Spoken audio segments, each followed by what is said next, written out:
ओम दुर्गे नमः। शब्दों को क्षमता की क्षमता की। आज का प्रसंग है, मरने से पहले दुर्योधन ने क्यों उठाई अपनी 3 अंगुलियां। क्या है असली रहस्य, जानते इस कथा प्रसंग से। कथा महाभारत से बहुत ही सुंदर प्रसंग है, कथा को सुनते रहें। दुर्योधन ने 3 गलतियां अगर नहीं करता तो महाभारत का युद्ध कौरव जीत जाते। आखिर कौन सी थी 3 गलतियां जो पूरे कुरुवंश को भारी पड़ गईं। आखिरी युद्ध भीम और दुर्योधन का था। भीम ने दुर्योधन की जांघ पूरी तरह से तोड़ दी थी और दुर्योधन खून में लथपथ था और पृथ्वी पर गिर पड़ा था। कुछ ही समय में दम तोड़ने वाला ही था। दुर्योधन पृथ्वी पर पड़ा हुआ देख रहा था, तब भगवान श्री कृष्ण दुर्योधन के समक्ष गए। दुर्योधन ने अपनी ओर आते देखकर भगवान श्री कृष्ण को, तब दुर्योधन ने बार बार अपनी हाथ की 3 अंगुलियां को उठाकर कुछ कहना चाहता था। पीड़ा के कारण दुर्योधन के मुख से आवाज़ धीमी धीमी निकल रही थी। ऐसे में भगवान श्री कृष्ण दुर्योधन के पास गए और भगवान श्री कृष्ण कहने लगे, दुर्योधन क्या तुम कुछ कहना चाहते हो।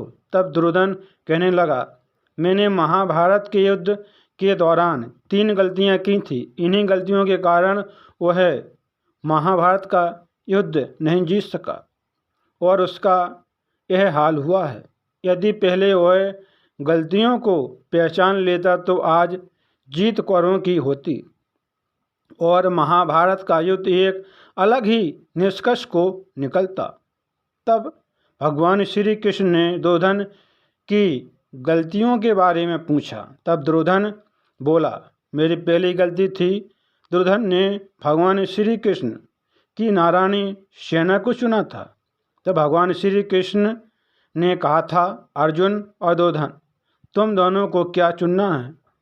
तब एक तरफ मैं हूँ और दूसरी तरफ मेरी नारायणी सेना है। तब दुर्योधन ने भगवान को नहीं चुना था। भगवान श्री कृष्ण के बदले में भगवान श्री कृष्ण की नारायणी सेना को चुना था। दुर्योधन को लगा कि भगवान श्री कृष्ण निशस्त्र क्या कर सकते हैं। तब दुर्योधन ने भगवान श्री कृष्ण की अपरास्त नारायणी सेना को चुना था। अगर श्री कृष्ण कौरवों के पक्ष में होते तो आज परिणाम और कुछ ही होता। दुर्योधन की दूसरी गलती थी। दुर्योधन ने अपनी माता के लाख कहने पर भी दुर्योधन अपनी माता के सामने पेड़ के पत्तों का लंगोट पहनकर ही आया था। दुर्योधन की माता ने कहा था कि तुम मेरे सामने निर्वस्त्र नग्न अवस्था में ही आना। वह संचार और अपने प्रचार के द्वारा बचाई गई शक्ति से अपने पुत्र दुर्योधन को दे देगी। इसलिए दुर्योधन जिसके कारण रणभूमि में अजय हो जाएगा।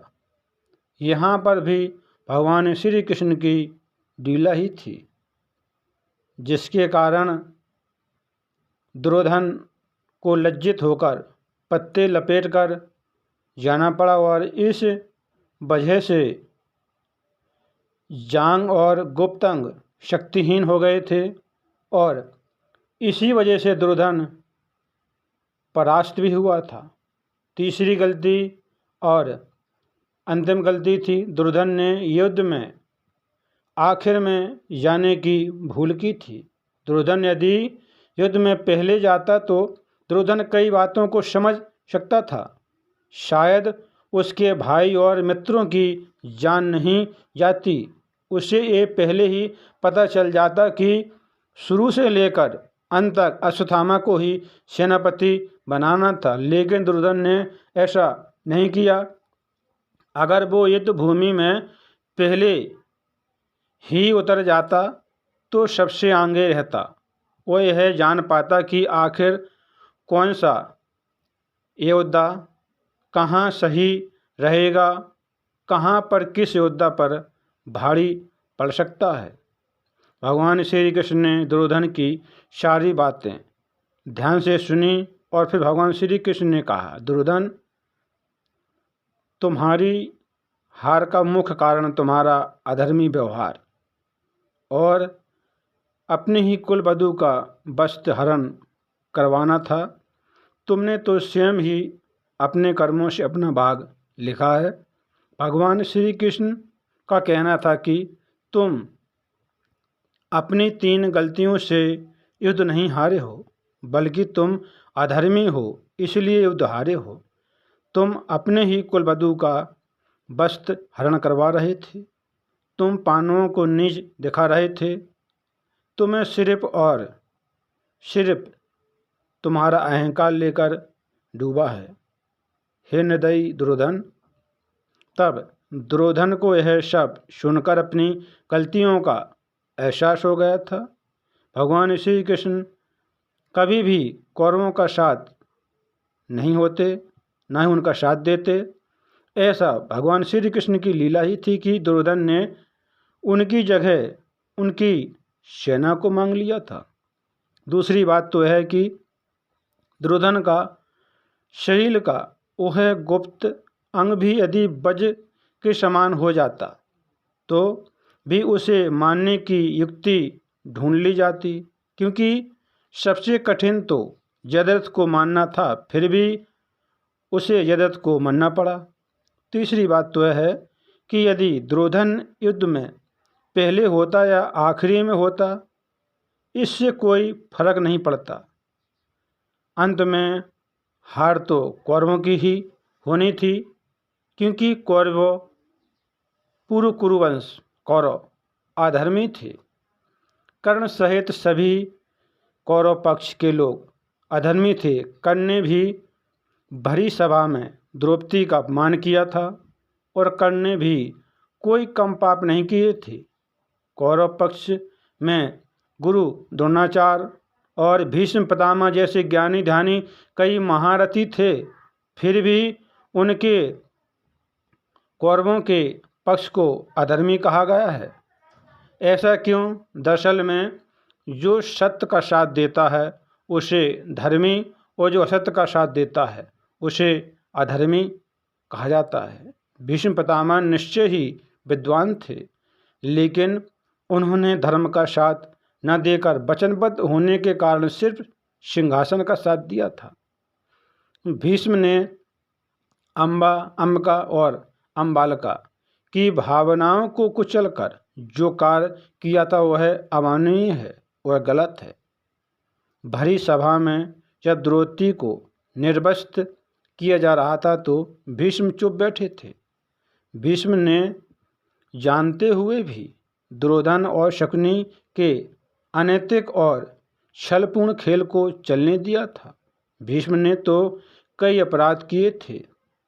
पांडु के जंगल चले जाने के बाद गांधारी धृतराष्ट्र से व्यवहार नहीं करना चाहती थी, लेकिन भीष्म ने अपनी शक्ति का दुरुपयोग करके गांधारी का विवाह धृतराष्ट्र से करा दिया था। जब गांधारी गर्भ से थीं तब धृतराष्ट्र ने अपनी ही सेविका के साथ सहवास किया था, जिससे उनको एक पुत्र की प्राप्ति हुई थी। दुर्योधन एक अधर्मी सोच का व्यक्ति था। उसकी जिद, अहंकार और लालच ने लोगों को युद्ध की आग में झोंक दिया था।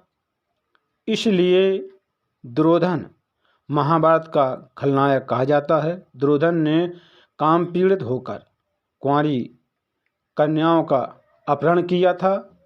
महाभारत के अंतिम समय में अपनी माता के समक्ष नग्न अवस्था में खड़ा होने के लिए भी दुर्योधन तैयार हो गया था।